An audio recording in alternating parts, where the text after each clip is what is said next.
A blessed day to each and everyone. Welcome to Cookery Grade 10. And for today, we're going to talk about cereals and starch dishes. So let's review first. We have five basic elements of plating. First is we have to create a framework. We have to start with drawings and sketches to visualize the plate. Then we have to keep it simple.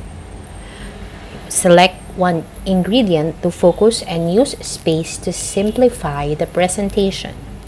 Balance the dish. Get the right portion size. Highlight the key ingredient.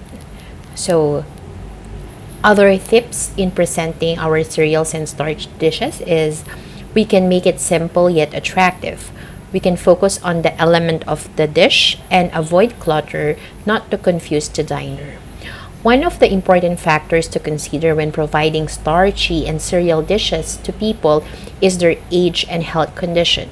We all know meals that are high in carbohydrates aren't good for us. Even though we love it, grain-derived food like rice, bread, cereals, and other starchy favorites are converted by the body into sugar.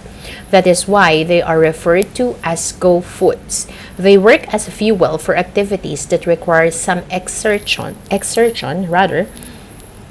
The problem with this is that people don't really move anymore. We sit it on the sofa in front of our computers, in our cars, in coffee shops, and elsewhere.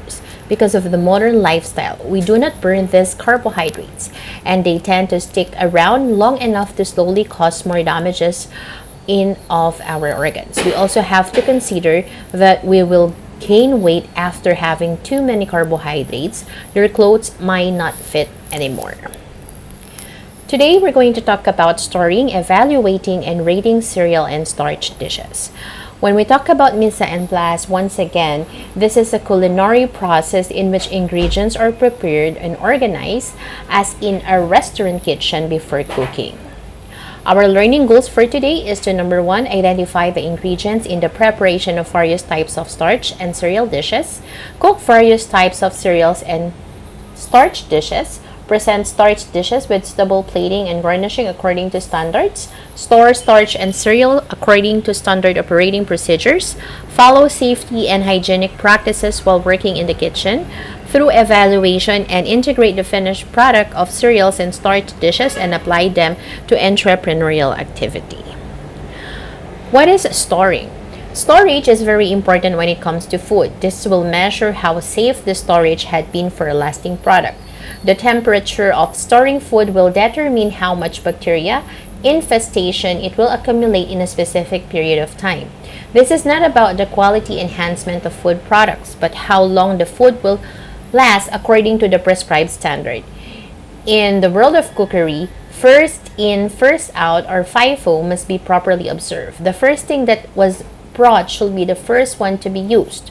Regular checking of the expiration date and making an inventory should be always done to avoid money wastage for the expired product. Story, measure how safe the storage had been for a lasting product. Evaluating is a means for opportunities and improvements to enhance food. Through this lesson, you will be able to do some checking, critiquing, and evaluation of your finished product, as we have done in the previous module. The following rubrics will help make your finished product the best of the best by the following standards. Evaluation is a means for opportunities and improvements to enhance and make the food. Rating is a rubric that is being used as a tool in grading the finished product. A rubric is a tool that we are using or being used to evaluate your finished product. Peer-to-peer rating should encompass this activity. Using the sample rubrics above, evaluation needs to be done on your finished product. Uncooked pasta can be stored at a room temperature at an airtight container. Pasta is being bought as dry goods can be properly stored in an airtight box container at the convenience of your pantry. Improper storage will lead to a rancid one, which will be unpleasant to eat. Proper storage ensures freshness and best of its stays. It is recommended to store the pasta for 1 to 2 years to instill its freshness. The expiration date can be checked as well to maintain its quality. Cooked pasta. Putting the pasta in an airtight box container separated from the sauce. The noodles should be put in the colander until it is drained. Excess water can make the noodles sag. A tablespoon of salt should be added and oil to prevent noodles from sticking out from each other. Put the pasta on an airtight box container and put it in the refrigerator for 3 to 5 days. Sauce of the pasta should be separately stored and put in a container for 6 to 7 days. If not consumed on the prescribed days, it should be frozen and can last up until 3 months. Fresh pasta.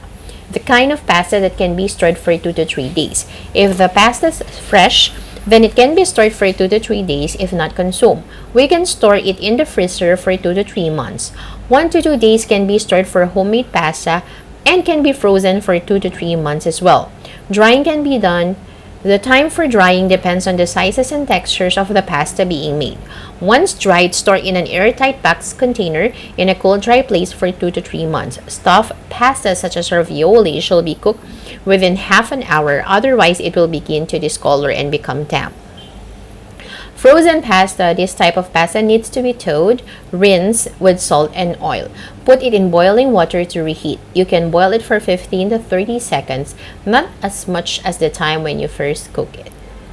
Tools and equipment must be used by its function and uses.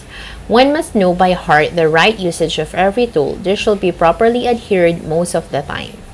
Procedure is the step-by-step procedure that should be done by the standard operating procedures with clarification.